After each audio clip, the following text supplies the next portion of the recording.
Olá, seja muito bem-vindo, seja muito bem-vinda. Este é o Área Delas, o programa que você acompanha sempre aqui no canal do Denilson Show. Eu tô aqui com a minha parceira Júlia Vani mais uma vez. E aí, Gil, beleza? E aí, Aline, voltamos para mais um episódio e hoje a gente vai falar de um tema super interessante que tá em alta. Por favor, as honras.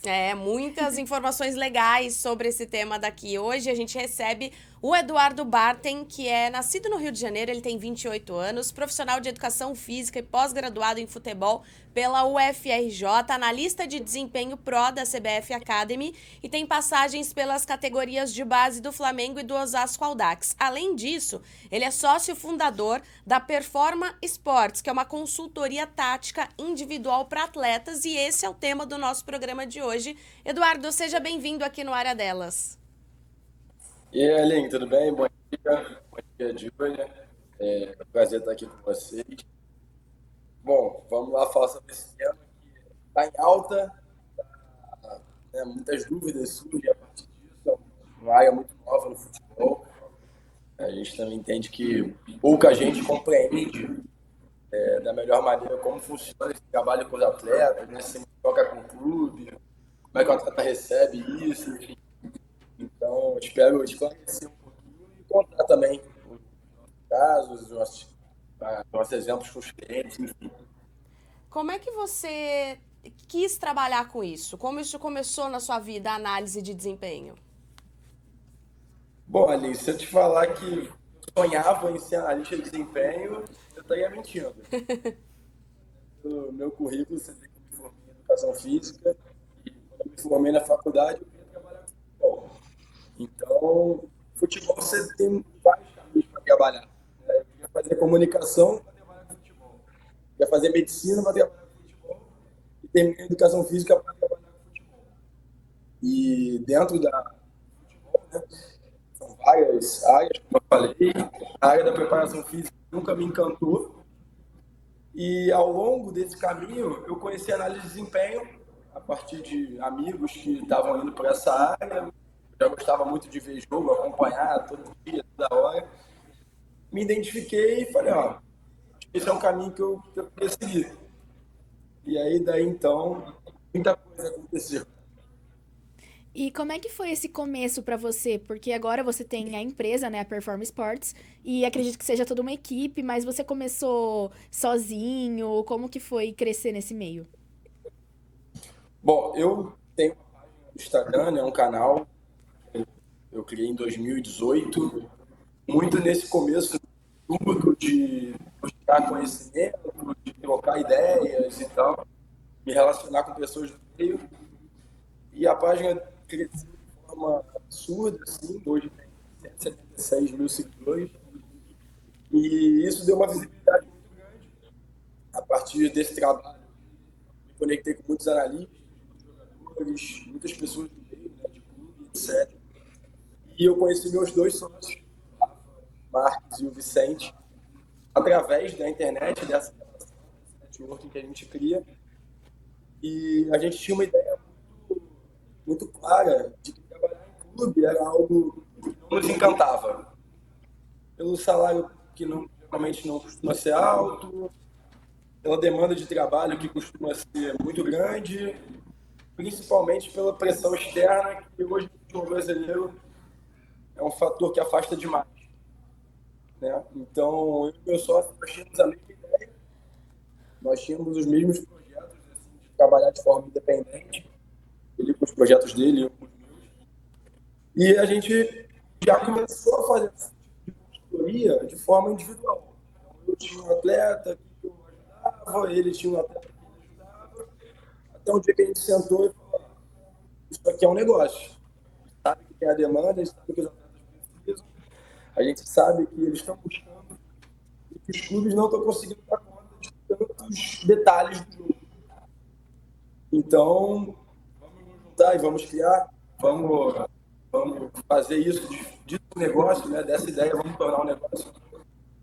E a partir daí o negócio cresceu absurdamente. Temos 50 clientes hoje, mais de 50 clientes hoje, de vários níveis, enfim, várias ligas. E foi algo que era uma ideia. Conheci uma pessoa com a mesma ideia. outra pessoa com a mesma ideia, nós três desenvolvemos o negócio. E entre esses clientes que você citou estão Nino, Bruno Guimarães e André, atletas da seleção brasileira. Como é que começou essa sua relação com eles? Eles te procuraram, vocês ofereceram essa possibilidade para eles? Porque, de repente, pode ter muito jogador que nem sabe que esse trabalho existe, né, Eduardo? Já que o clube tem a análise de desempenho e passa muitas informações para os atletas, mas essa análise individualizada, ela é diferente. Daqui a pouquinho a gente vai entrar nesse aspecto com o Eduardo de por que ela é diferente. Mas como é que foi o começo de trabalho? E eu citei só esses daqui porque são os que a gente tem falado até um pouco mais por causa da seleção brasileira. Mas você pode citar outros também dessa lista de vocês. Não, legal essa pergunta. Temos outros atletas que passaram na última convocação, não foram nessa, né? Ian Couto, Matheus Cunha, enfim. Mas esse início, como eu falei antes, foi muito da relação que a gente criou pela internet. Então, o trabalho sendo visto, pessoas do meio gostarem do trabalho, procurarem para fazer algum tipo de serviço. No caso do Bruno, por exemplo, eu me relacionei muito com o empresário dele, que tinha gostado muito de um vídeo que eu tinha feito do Bruno, lá em 2018, muito antes de criar a Perform. Então, a internet ela te aproxima de muita gente, né? E quando ela é usada nesse bom sentido de troca, relação, visibilidade, gera esse network e a maioria dos atletas veio por esse caminho, né? Alguém viu o trabalho, se procurou e aí começa essa conexão. É claro que hoje é algo muito mais espalhado, né? Um fala com o outro, a gente já tem ali conexão com muito mais gente, mas esse início foi muito de enxergar o nosso trabalho na internet e a partir disso entenderem que poderia ser importante. E você destacou que agora vocês têm a empresa, né? Eu queria saber como funciona dentro, porque eu imagino que a análise de desempenho, ela tenha várias áreas, né? Você precisa avaliar os treinos, a performance em campo, tem todo um acompanhamento. Eu queria saber como acontece essa divisão, se você puder explicar um pouco melhor, como vocês fazem para tratar cada um dos mais de 50 assessorados que vocês têm. Legal essa pergunta. Olha, hoje nós somos uma empresa com mais de 15 funcionários, entre eles analistas de desempenho, administrativo, enfim. Nós temos uma regra da empresa de que cada analista só pode pegar no máximo 5 atletas. E cada atleta vai ter 3 analistas tomando conta dele. Então, a gente dentro da empresa, né, se separa como analista de edição, analista que apresenta, coordenador. Então, a gente tem um triple check ali, né? 3 pessoas analisando o mesmo jogo, o mesmo material, o mesmo atleta, tendo as sessões, enfim. Por que nós fazemos dessa forma? Nós não estamos no dia a dia. A gente não consegue ver treino, a gente não consegue... A gente tem relação com as comissões, mas não é uma relação de passar informação, de trocar diariamente, enfim. Então, a gente precisa muito que todo mundo esteja envolvido no processo, principalmente o atleta. Porque é o atleta que vai nos passar as orientações que a comissão pede, o momento do clube, os objetivos, enfim, tudo que vem de dentro para fora. O atleta serve como essa ponte. A gente precisa ter essa troca com o atleta. E a gente precisa que mais gente da nossa equipe esteja dentro desse processo, para acompanhar todas as fontes de trabalho. Então, claro que o mundo ideal seria a gente trabalhar em conjunto com a comissão, a gente estar dentro do clube todos os dias, vendo treino, etc. Como isso não é possível, a gente depende muito do atleta. O atleta é protagonista do sucesso o tempo todo, tanto em campo, tanto fora. Então, a gente precisa para que a gente consiga direcionar o trabalho de acordo com o que está sendo feito no clube. Que ele não fique, que os trabalhos não conflitem. Porque a pior coisa é o trabalho conflitar. A gente não vai ajudar no atleta e o atleta não vai ser bem visto pela comissão porque está fazendo coisas diferentes. Então, nós precisamos estar alinhados com o que a comissão faz no dia a dia e que o atleta precisa estar envolvido no processo para nos passar o que tem dentro ali do dia a dia. Eduardo, dá um exemplo prático pra gente, assim, de algo que vocês fizeram com algum atleta. Eu lembro de uma entrevista sua, eu não sei se ela é recente, eu acho que ela é até um pouco mais antiga, que você falava de um posicionamento do Nino, se eu não me engano. Algo nesse sentido. Então conta pra gente algo um pouco mais prático. A gente trabalha com os detalhes, né? Os detalhes que são padrões dos atletas. Muitas vezes o atleta não tem a percepção de que aquilo faz parte do jogo dele. E o atleta ele tem uma vivência muito intuitiva, né? Muito natural ali do que ele pensa, da criação dele como atleta. Enfim, muitas vezes ele nem tem a percepção de que ele tem algo no jogo dele. E muitas vezes a gente vem para dar essa luz ao jogo do atleta ou um detalhe específico ou do jogo de forma mais geral. Esse exemplo do Nino foi um dos que mais bombaram, né? O Nino, na hora de fazer um giro, ele girava o corpo inteiro e isso fazia ele perder tempo. Muitas vezes, quando ele terminava, o atleta que ele estava marcando, o adversário dele, já estava na frente dele, porque ele perdeu tempo executando o giro de forma completa, né? Dando quase um 360 graus ali. E a gente, através das sessões, mostrou para ele que ele perdia tempo, que ele já poderia aproveitar o perfilamento dele, ao invés de girar 360, né, 270, enfim, ele podia girar 90 só para o outro lado, que ele ganharia o tempo. Ele perdeu um pouco de contato com a bola, mas enfim, nas situações que a gente mostrou para ele eram coisas naturais. E aí, a gente sempre fala, né? Não é do dia para noite. Não é, Nino, gira assim, vai fazer assim. O atleta vai absorver aquela ideia, vai levar para o treinamento, daí vai ter um tempo até ele colocar em prática no jogo, né? Então, esse exemplo foi muito legal. O Nino ajustou, né, as questões do giro dele, além de outras informações, né? Eu lembro de um jogo contra o Corinthians, por exemplo, que o Yuri Alberto, marcado pelo Nino na Copa do Brasil, e a gente mostrou para o Nino um ponto do jogo do Yuri Alberto, e o Nino ganhou todos os duelos do Yuri Alberto. Todos, foram 10 de 10. O jogo do Maracanã no ano passado, não sei se vocês lembram desse jogo. E depois o Nino veio falar com a gente, falou, cara, eu já sabia como marcá-lo. Já sabia o ponto fraco dele e eu fui com isso muito na cabeça para ganhar esse duelo. Então, não só depois do jogo, mas também antes do jogo. E você comentou sobre a questão do Yuri Alberto, mas como vocês fazem quando, por exemplo, são dois adversários que são clientes de vocês? Bom, como eu falei, a nossa estrutura de empresa, nós temos equipes para determinados atletas. Né? Então, como eu falei, são 3 analistas para cada atleta, enfim. Dentro dessa estrutura, quando os 2 jogadores vão se enfrentar, as equipes que comandam os 2 processos, elas são completamente diferentes. Então, o analista que vai fazer a edição, ele é um analista que ele não teve nunca contato com o outro atleta. O analista que vai apresentar é um analista terceiro, de fora desse processo dos 2. Ele vai precisar estudar o material que é desenvolvido. Então, são processos completamente divididos para não ter essa troca de informações internamente, que seria um conflito ético. Né? Ouvir de um lado e passar para o outro, ouvir de um e passar para o outro. Então, a gente tem toda uma divisão interna para que essas informações não se cruzem. Claro que, a longo prazo, né, uma conversa aqui e outra ali, vai poder falar de uma coisa sobre um clube ou outro. Mas quando eles vão se enfrentar, essa troca de informações não pode haver, muito menos detalhada. Porque seria um conflito muito ético, muito grande. Sim, e Eduardo, quais materiais vocês usam para fazer essas análises para os jogadores?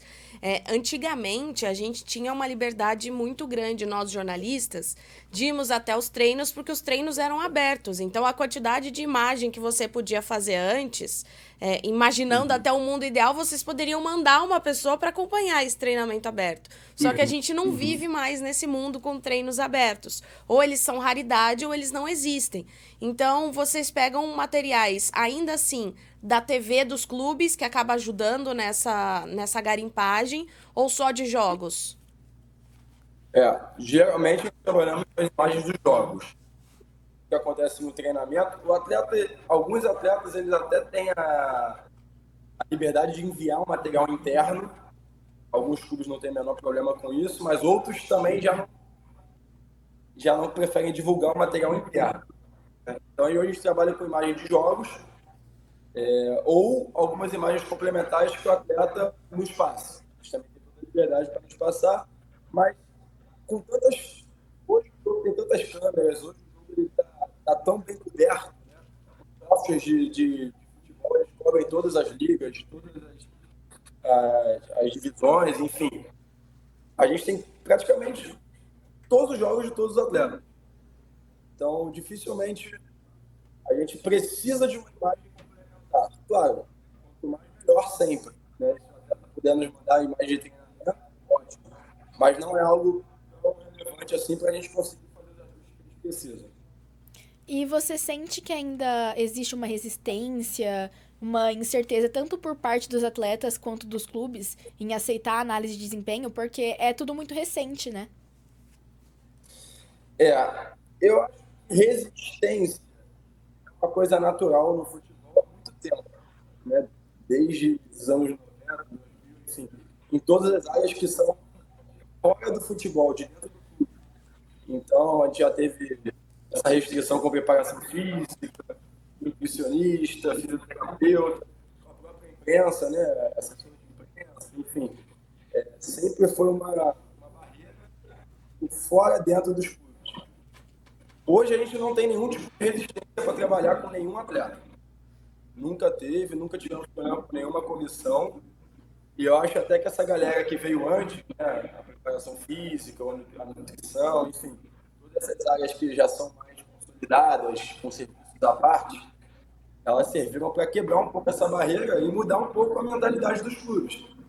E quando a gente faz um trabalho complementar, não é para conflitar, é para complementar. Eu acho que os clubes demoraram um pouco a entender isso, mas hoje é algo muito mais natural. E os atletas, a evolução da internet, né, a quantidade de informações hoje que eles leem, veem, enfim, eles sabem que eles precisam desses serviços à parte, independente de qual seja, e no futebol hoje qualquer detalhe importa. O mínimo que você tiver na frente do adversário já é uma vantagem. Então, o atleta quer melhorar, o atleta quer ter esse tipo de buscar, que é ambicioso para melhorar, quer dar um salto na carreira, enfim, ele quer melhorar. É natural que ele busque esses serviços que fazem ele melhorar. Mas existe algum tipo assim de ciúminho, sei lá, isso veio da galera do individual dele, não veio daqui, ou então, nossa, sei lá, de repente o clube, a gente não viu isso, deixou passar. Olha, nós não tivemos nenhum problema, bem sincero aqui, com nenhuma comissão e com ninguém ligado ao clube e à comissão do clube. É uma relação de respeito muito grande, porque nós sabemos que o trabalho dos clubes, né, e principalmente nos clubes que a gente trabalha, é um trabalho muito bom. A gente tem as informações do trabalho que é feito, de como é feito, etc. E o clube sabe que também não consegue atender aquele atleta de uma forma tão personalizada e individualizada como a gente consegue atender. Então, é uma relação de respeito, a gente sabe que o trabalho do clube é muito bom e o clube sabe que é um atleta procurar um complemento fora do clube. Então, acho que nunca foi falado essa relação, mas é uma relação de respeito muito grande. A gente sabe que o trabalho lá é feito, muito bom e os clubes, e aí eu falo de maneira geral, a gente trabalha com muitos atletas de muitos clubes, né? Eles acabam também respeitando o nosso lado no sentido de não, um complemento vai ser bom para o atleta e quando for bom para o atleta é bom para a gente. E vocês, por acaso, já tiveram clubes como clientes também? Por exemplo, prestar serviço para alguma categoria de base específica, alguma coisa assim? Nós ainda não tivemos, nós já tivemos essa ideia, elaboramos esse projeto, né, de atender clubes de forma geral, vamos dizer assim, mas nunca tivemos a oportunidade de trabalhar com o clube inteiro, né? Tem também uma questão de conflito, no sentido de eu trabalhar num clube e atender um jogador rival, né? Enfim, os clubes também se preocupam muito com isso no momento que coloca dentro do clube. Essa aí é uma relação institucionalizada, né?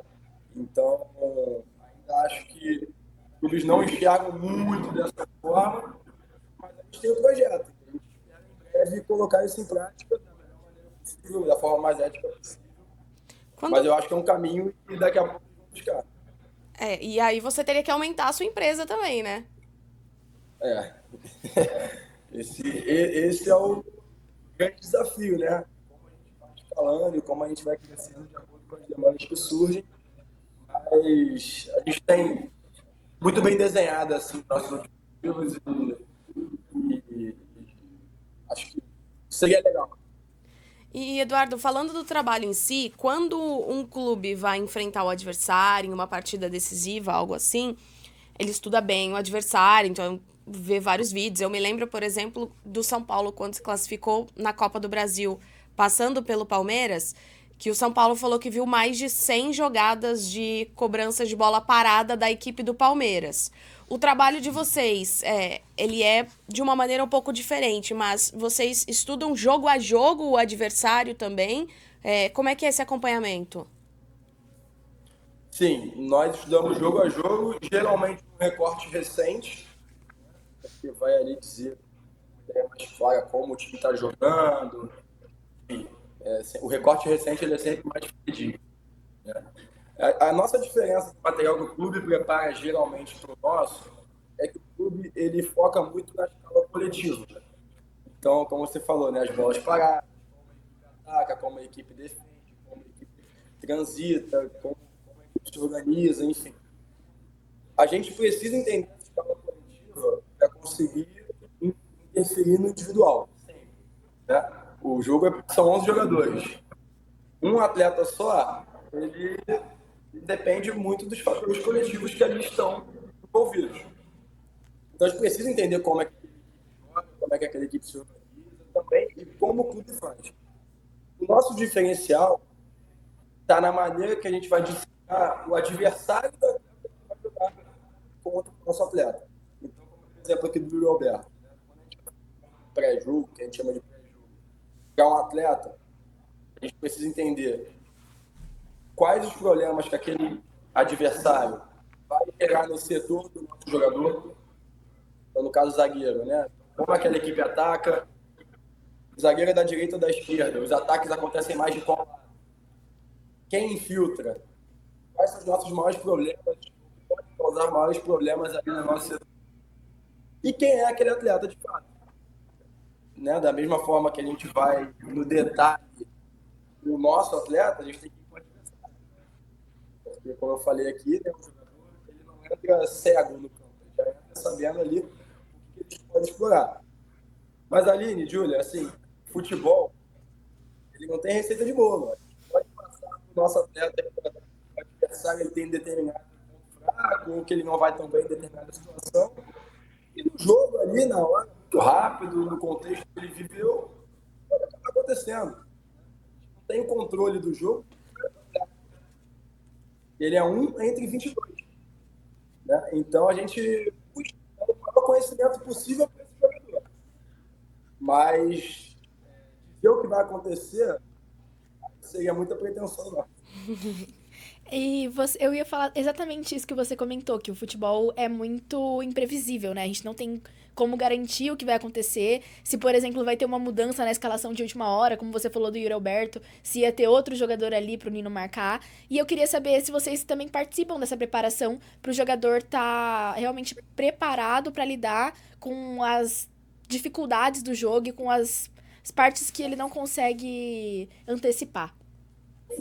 Uhum. A gente tem uma sessão na véspera, ou 2 dias antes do jogo, né? Então, a gente já sabe aqui tudo que o treinador está pedindo para o jogo, a ideia do treinador dentro do jogo. A partir disso, a gente já conseguiu direcionar todo o material, como eu falei antes, né? Sempre relacionando o nosso trabalho com o da comissão, porque isso não pode se desassociar nunca, né? E o atleta, naturalmente, a gente como é que está a preparação mentalmente, né? Que é uma parte muito importante. A gente, como trabalha com jogadores de altíssimo nível, a gente participou recentemente de jogos de altíssimo nível, né? Então, final de Libertadores, Champions League, enfim. É algo que o atleta tem que ter um mental muito forte, tem que ter ali uma trabalho muito bem feito de todas as áreas, né? Não só a nossa, mas física, parte mental, enfim. Então, naturalmente, a gente sabe da preparação do atleta de forma geral, mas são áreas também que a gente não se mete, né? Então, essa questão da parte mental, por exemplo, eu não posso ajudar o atleta numa área que eu não sou especializado. Então, geralmente o atleta que nos busca já tem esse estado preparado. O máximo que tem é essa troca de conversei, falei sobre, mas a gente foca muito no técnico tático na parte individual, né? As outras partes, as outras áreas, o clube tem, como eu falei, um trabalho muito rico, ou esse atleta também tem outros profissionais para ajudar. Existe alguma posição que dá um desafio maior de preparar o material? Porque às vezes ali você citou, né, o caso do Nino e do Yuri. Vamos pegar esse exemplo. Beleza, era uma possibilidade que o Nino ia ter de marcação ali no sistema defensivo. Agora, Bruno Guimarães é mais difícil por ser um meio-campista. Aliás, ele deu uma virada de jogo no Brasil e Argentina pro Rafinha, que foi um negócio sensacional. Mas é mais difícil ou não? É mais ou menos você imaginar ali a região. Olha, Eline, essa virada foi realmente muito boa. Poderia ter saído o gol ali. Não diria que seja mais. Eu acho que a posição de volante ela é mais desafiadora. Porque tudo ao redor dele ali é jogo. E o jogo se movimenta muito no central. Então, a chance. Esse atleta ele precisa ter as referências muito bem divididas, precisa ter todos os espaços do jogo muito bem mapeados. O atacante ele passa muito tempo do jogo com uma referência clara, né? Assim como o zagueiro. O lateral, as costas dele é uma linha lateral, então o jogo acaba ali. Então o volante, o Luiz Castro, treinador do Botafogo, falou isso uma vez que eu levo para a vida, né? Ele falou assim: tudo ao redor do volante é jogo. Ele olha para frente, tem jogo rolando. Ele olha para o lado, tem jogo rolando. Ele olha para trás, tem jogo rolando. Tem adversário, tem companheiro, enfim. O volante ele é o que mais desafia, porque tudo ao redor dele é jogo, então ele tem que estar sempre olhando para o jogo. O zagueiro, muitas vezes, a bola está lá na frente, o zagueiro está lá atrás, isso não quer dizer que ele possa deixar cair o nível de atenção, concentração, mas muitas vezes ele está muito longe do jogo, né? O volante, ele geralmente, quando eu digo volante, eu falo na nossa linguagem aqui, mas óbvio, pode ser um meio-campista, pode ser jogadores que jogam naquele setor. Eles geralmente estão sempre participando. Então, o desafio é muito grande de estar sempre observando. E você comentou sobre o futebol e tática, sobre os vídeos, e também acho que foi o Nino que você tinha falado que chegou por parte dessa análise que você fez, né? Foi o Nino ou o Bruno Guimarães, eu não tenho certeza agora. Mas eu queria saber se você acha que esses vídeos ajudam a trazer uma visibilidade maior.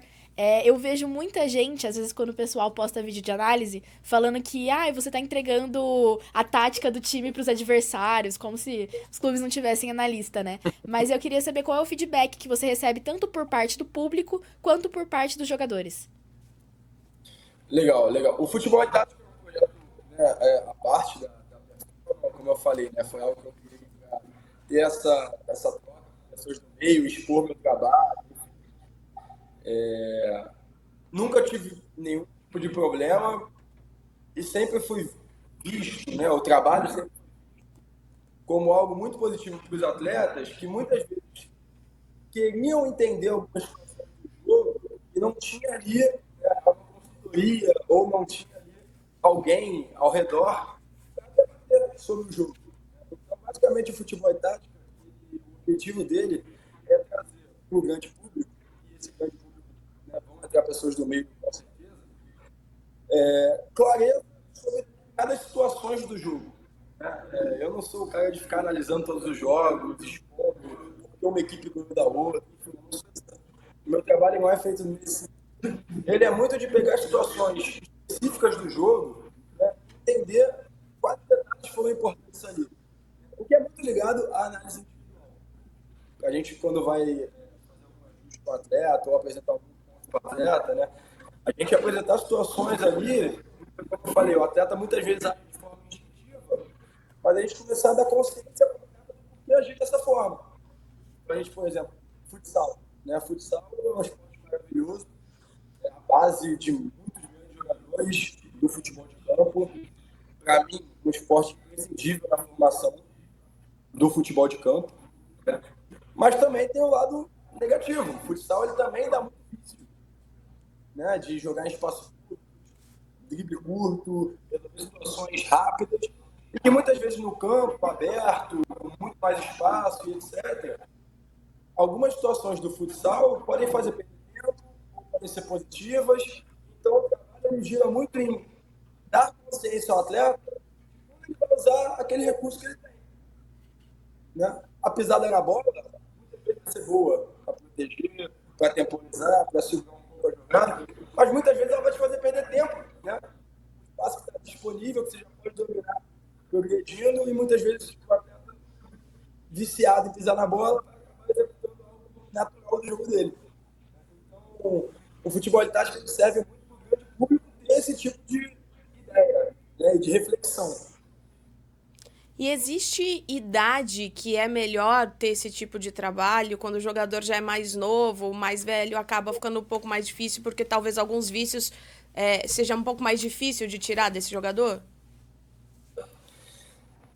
Geralmente, quando o atleta é um pouco mais novo, né? Que ali no sub-20 ou sem profissional, ou no caso de jogadores, por exemplo, jogadores novos, 24 anos, que a gente começou o trabalho com eles, eles têm uma aceitação melhor. Eles ainda têm essa ideia de evolução, eles ainda têm essa questão do preciso melhorar, para eu dar o salto eu preciso ter coisas a mais no meu jogo, etc. Isso não quer dizer que atletas mais velhos não entendam. Eu acho até que eles entendem mais fácil, porque já viveram muita coisa, já viveram situações, etc.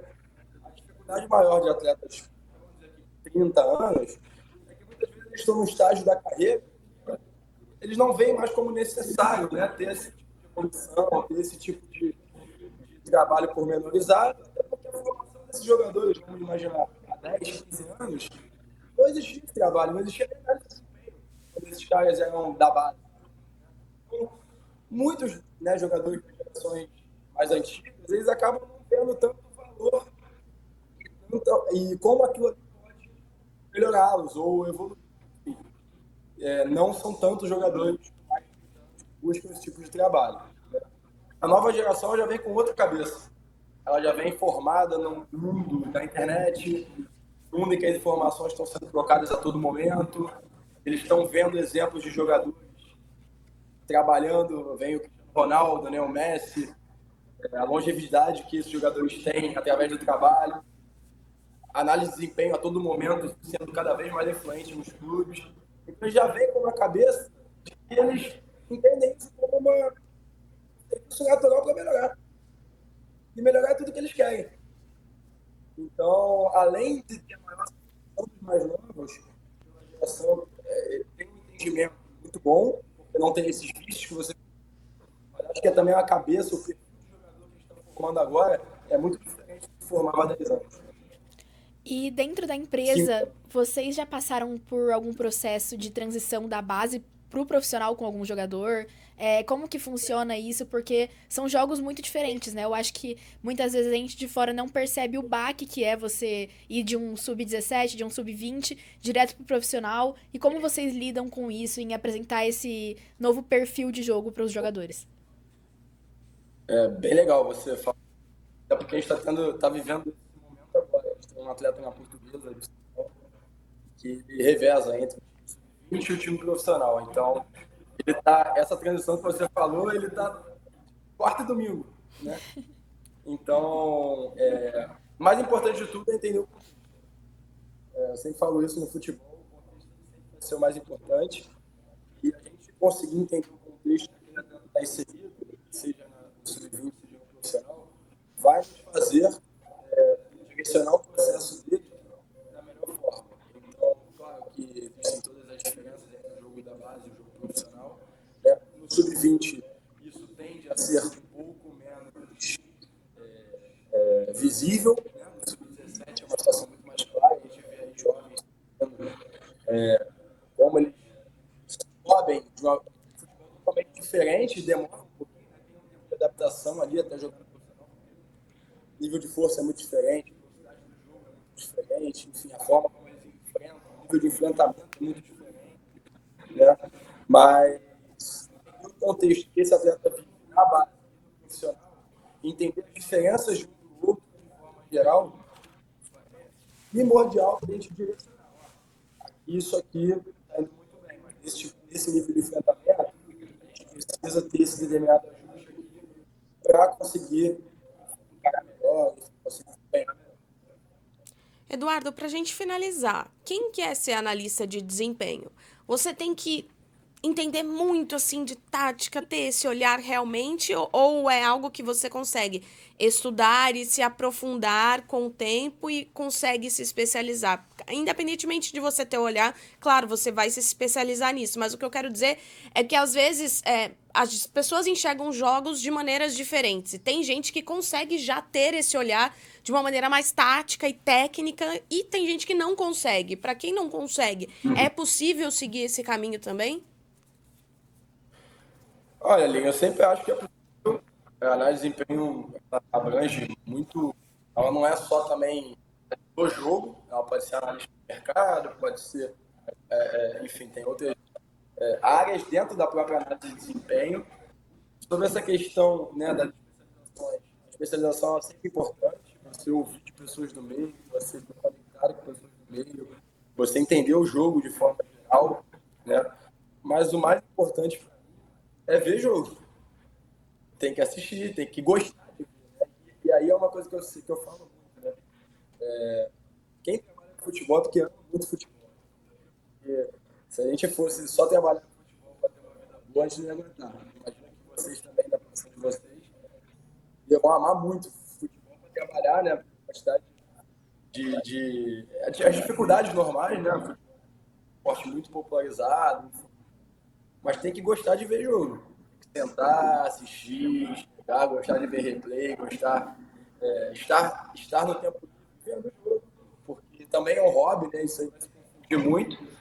E mais do que ver o jogo, eu acho que é sentir o jogo. Né? Você trocar ideia com a profissional, para entender como eles pensam, frequentar. Eu frequento muito estádio até hoje, enfim, diversos jogos que eu gosto de ver em loco, gosto de ver como o atleta se comporta ali sem as câmeras pegarem. Enfim, eu conheço, obviamente, não vou citar nomes, enfim, mas tem muita analista que não gosta de ver jogo de futebol. Para mim, isso é inconcebível. Né? Você trabalha com ver jogo, analisar jogo e você não gosta de ver o jogo. Né? Então, claro que as especializações são importantes, mas para quem gosta, para quem se diverte vendo o jogo, é meio caminho dado. O olho é treinado. A partir do teu conhecimento, você vai treinar o seu olho e dali para frente E é muito dá diferente certo. também de onde você vê o jogo, né? Isso daria um longo papo, porque assim, o treinador tá ali no banco de reservas. Eu faço o jogo atrás do gol. No jogo do Brasil, no Maracanã, eu tava na tribuna, então eu enxergo o jogo de uma maneira diferente. Tem também essas nuances, né? Quando a gente fala dessa Muito, observação. tem muita diferença e o nosso trabalho ele vive esse duelo, né? Porque assim, para analisar um jogo de forma coletiva, aquela câmera aberta de cima é muito boa, né? Você vê todas as movimentações de um jogador, etc. Mas para o individual, quanto mais perto do cara, vendo ele se comportar, vendo ele agir, né? Como ele lida com o enfrentamento, como ele lida com o jogador próximo a ele, como ele lida com as instruções do treinador, enfim, esse foco para o individual ele é muito relevante. Mas aí você perde essa imagem aberta, essa imagem, enfim. Também, a gente também convive com esse duelo, né? No fim das contas, para trabalhar. Bom, a gente conversou com o Eduardo Bartem, analista de desempenho, pró CBF Academy, fez o curso da CBF, também tem a Performa Sports, que é a consultoria tática individual para atletas, um papo muito legal. Tenho certeza que a gente poderia ficar várias horas aqui, que a gente ainda teria muito assunto para abordar com ele. Eduardo, muito obrigada, viu, por ter participado com a gente. Aline, eu que agradeço o espaço para tirar essa dúvida, porque eu imagino que serviço tão novo, futebol e causa, geralmente não conflita, um atleta enfrenta o outro, como é que é, enfim. Mas muito obrigado pelo espaço para poder explicar um pouquinho. Júlia, muito obrigado pelas perguntas e até a próxima. Valeu! E você fica ligado aqui no Área Delas, no canal do Denilson Show. Se inscreva no canal, ative o sininho, porque você vai ficar por dentro também de todo o conteúdo do canal do Denilson Show. A gente se vê na próxima semana.